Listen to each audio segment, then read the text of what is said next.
नमस्कार, जोहार। न्यूज जज अपडेट के न्यूज बुलेटिन में आपका स्वागत है।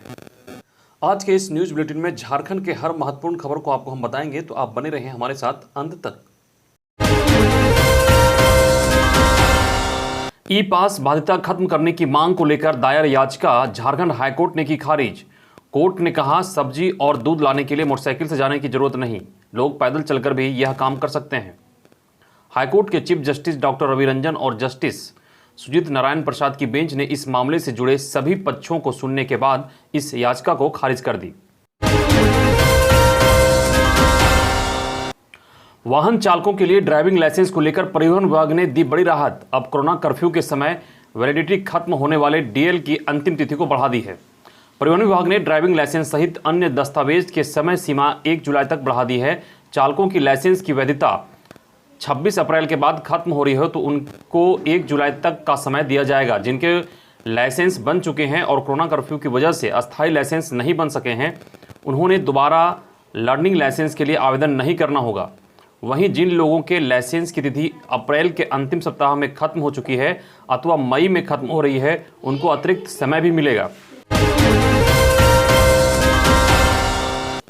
पीएम मोदी ने राज्यों के मुख्यमंत्री व उपायुक्तों से कोरोना पर की बात। सीएम हेमंत व रांची डीसी भी रहे उपस्थित।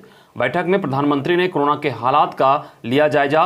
प्रधानमंत्री ने आज उन जिलों के जिलाधिकारियों से बात की जहां कोरोना संक्रमण की दर 10% से अधिक है। झारखंड में पलामू, लातेहार, पूर्वी सिंहभूम, हजारीबाग, पश्चिमी सिंहभूम तथा बोकारो इस श्रेणी में है। कोरोना मरीजों में मौतें। केंद्र ने राज्यों को म्यूकरमाइकोसिस को महामारी घोषित करने को कहा। केंद्रीय स्वास्थ्य मंत्रालय ने राज्यों और केंद्र शासित प्रदेशों से कहा है कि ब्लैक फंगस को महामारी रोग अधिनियम 1897 के तहत महामारी घोषित किया जाए। कोरोना से मौत के आंकड़ों में 1.07% की वृद्धि। आईसीएमआर ने कहा, डायबिटीज के मरीजों को ब्लैक फंगस का खतरा, शुगर को रखे कंट्रोल।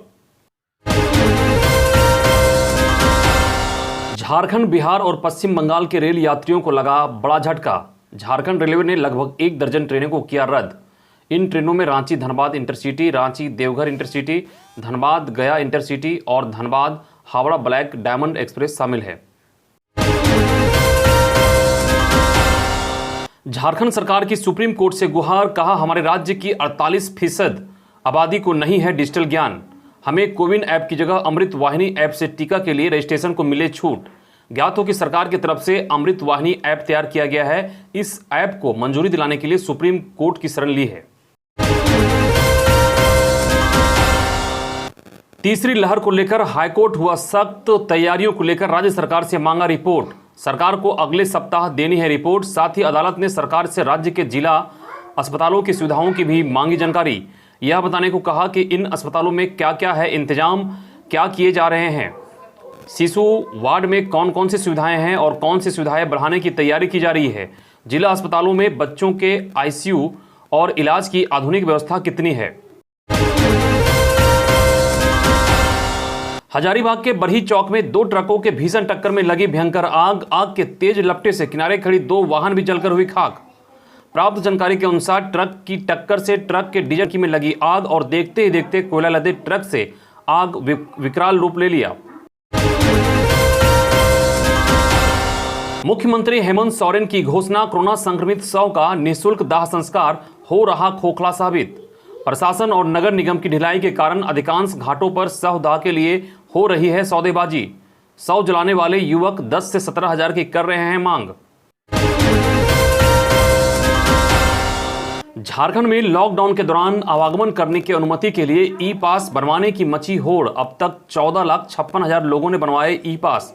इस दौरान 62,048 लोगों ने इंटर स्टेट मूवमेंट के लिए, 3,26,969 लोगों ने इंटर डिस्ट्रिक्ट पास के लिए, तो 10,44,262 लोगों ने एक ही जिले में रहकर आने जाने के लिए बनवाए हैं पास। झारखंड में लागू लॉकडाउन और लोगों के धैर्य के सुखद परिणाम आ रहे हैं सामने। यहां कोरोना संक्रमण में लगातार आ रही है कमी। देश में उत्तर प्रदेश के बाद झारखंड में कोरोना का संक्रमण सबसे कम।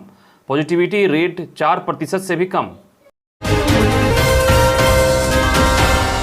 ICFAI यूनिवर्सिटी द्वारा कोरोना मरीजों के इलाज के लिए सहयोग के लिए बनाए गए कोविड केयर पोर्टल का स्वास्थ्य मंत्री बन्ना गुप्ता ने किया ऑनलाइन उद्घाटन। इस दौरान मंत्री बन्ना गुप्ता ने कहा कि इसके माध्यम से आम जनता को कोविड-19 से संबंधित जानकारी और मदद मिलेगी। इस अवसर पर कॉलेज के VC, प्रिंसिपल समेत अन्य गणमान्य लोग भी उपस्थित थे। 2 जून तक झारखंड वापस आ सकते हैं झारखंड के शिक्षा मंत्री जगन्नाथ महतो।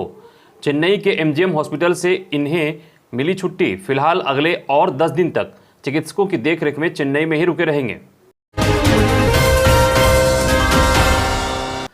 कोडरमा घाटी में सड़क दुर्घटना, ऑटो में सवार 2 लोगों की मौत, 8 लोग घायल। जानकारी के अनुसार हादसा चावल लदे एक ट्रक द्वारा बोलेरो को टक्कर मारने के बाद बोलेरो के अनियंत्रित होकर सामने से आ रहे टेम्पो में टकराने से हुआ। मृतकों की पहचान कुसहाना गांव निवासी गणेश भुइयां और भुवनेश्वर भुइयां के रूप में हुई। परिणय सूत्र में बंधे कोलोबिरा विधायक नमन विक्सल कोंगाड़ी। नमन विक्सल कोंगाड़ी का विवाह बांसजोर निवासी मार्टिन जोजो की पुत्री विनीता जोजो के साथ हुआ। पलामू के कोयल नदी पुल में ट्रक और पिकअप वैन के बीच टक्कर, असंतुलित होकर दोनों गाड़ियां पुल की रेलिंग तोड़ 30 फीट नीचे गिरी। इस घटना में ट्रक का ड्राइवर भाग निकला, जबकि पिकअप में फंसे ड्राइवर को पुलिस ने बाहर निकाला और अस्पताल भिजवाया। हजारीबाग के दारू में कोरोना संक्रमण से एक ही परिवार के 6 लोगों की मौत। 14 दिन में एक ही आंगन से उठे पति, पत्नी और पिता की अर्थी। ग्रामीणों ने बताया कि मृतक शिक्षक के साढ़ू और उनके भाई की मौत हो गई थी, जहां उनकी सास सिलवार निवासी श्राद्ध कर्म में शामिल हुई और संक्रमित होने के बाद बीमार पड़ गई।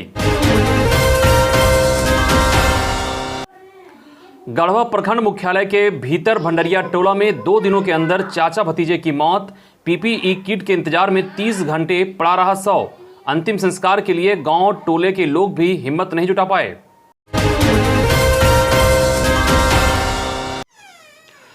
कोडरमा तिलैया बालगिरी से 3 बच्चे फरार। स्टेशन पर लगे CCTV में मिली फुटेज। तीनों बच्चे किचन के बाहर बरामदे में बेडशीट को रस्सी बनाकर भागने में सफलता पाई। फिलहाल पुलिस बच्चों की तलाश में जुट गई है। दोस्तों, झारखंड के समाचार को संकलन करने और बनाने में काफ़ी मेहनत करना पड़ता है, इसलिए आप खबर को लाइक करें, शेयर करें और कमेंट करना ना भूलें। साथ ही अगर आप हमारे फेसबुक पेज को देख रहे हैं तो हमारे फेसबुक पेज को फॉलो करना भी ना भूलें। धन्यवाद।